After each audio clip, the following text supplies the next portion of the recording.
আজি ইফতাৰ মেহফিল ইয়াত মই অংশগ্ৰহণ কৰিবলৈ পাই কি অনুভৱ কৰিছোঁ, কিয়নো এই ইফতাৰৰ দিনত মই কেইবাখনো ইফতাৰত মই অংশগ্ৰহণ কৰিছোঁ।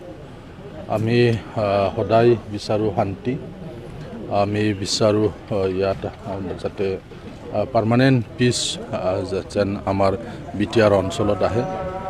তো এই ইফতাৰৰ যোগেদি প্ৰেম ভাতৃত্ব বোধ যাতে আৰু অধিক আমাৰ মাজত শক্তিশালী হয় তাৰে আমি কামনা কৰিছোঁ। আৰু সেই এটা বাৰ্তাটো লৈ পেলাই মই যিমান পাৰোঁ এনেকুৱা ইফতাৰত মই অংশগ্ৰহণ কৰিছোঁ, যাতে এজনে আনজনক আমি বুজিব পাৰোঁ, এজনে আনজনক যাতে আমি বিশ্বাসত ল'ব পাৰোঁ।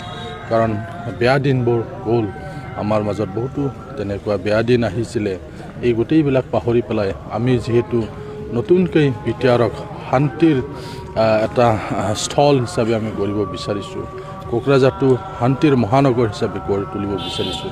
গতিকে ইয়াত থকা সকলো জাতি জনগোষ্ঠীৰ আমাক সহায় সহযোগিতা আগবঢ়াব লাগিব।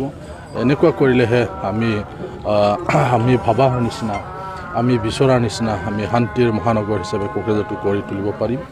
সেইকাৰণে এনেকুৱা অনুষ্ঠানত মই অংশগ্ৰহণ কৰিবলৈ পাই কি অনুভৱ কৰিছোঁ, যাতে আমি বিশ্বাসটো আমি লৈ যাব পাৰোঁ, কঢ়িয়াই লৈ যাব পাৰোঁ, তাৰে মই কামনা কৰিছোঁ। এই ইফতাৰৰ দিনত সকলো আমাৰ ইছলাম ধৰ্মীয় লোকসকললৈ মোৰ ফালৰ পৰা মই শুভেচ্ছা জ্ঞাপন কৰিছোঁ। আমি কোকৰাঝাৰ জিলা যুৱ শাখা আৰু মাইনৰিটি চেল লগতে ভটগাঁও প্ৰাইমাৰী উদ্যোগত আমি ইফতাৰ মেহফিলৰ আয়োজন কৰিছিলোঁ। আৰু এই ইফতাৰ মেহফিলত আমি নিমন্ত্ৰণ কৰিছিলোঁ আমাৰ ইপিএফএল দলৰ 30 নং কোকৰাঝাৰ বিধানসভা সমষ্টিৰ মাননীয় বিধায়ক লৰেছ ইছলাৰী ছাৰ নিমন্ত্ৰণ মৰ্মে ইয়াত আহিছিল। আৰু বিভিন্ন জনগোষ্ঠী ও ৰাইজে আমাৰ নিমন্ত্ৰণ ৰক্ষা কৰি আমাৰ ইফতাৰ মেহফিলত আহিছিলে।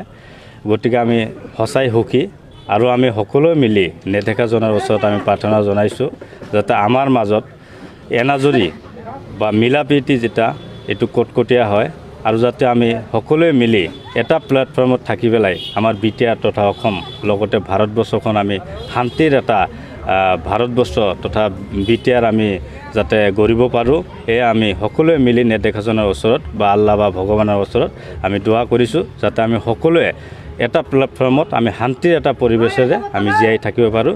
এয়াই উদ্দেশ্যৰে আমি আজি ইফতাৰ মেহফিলখন আয়োজন কৰিছিলোঁ।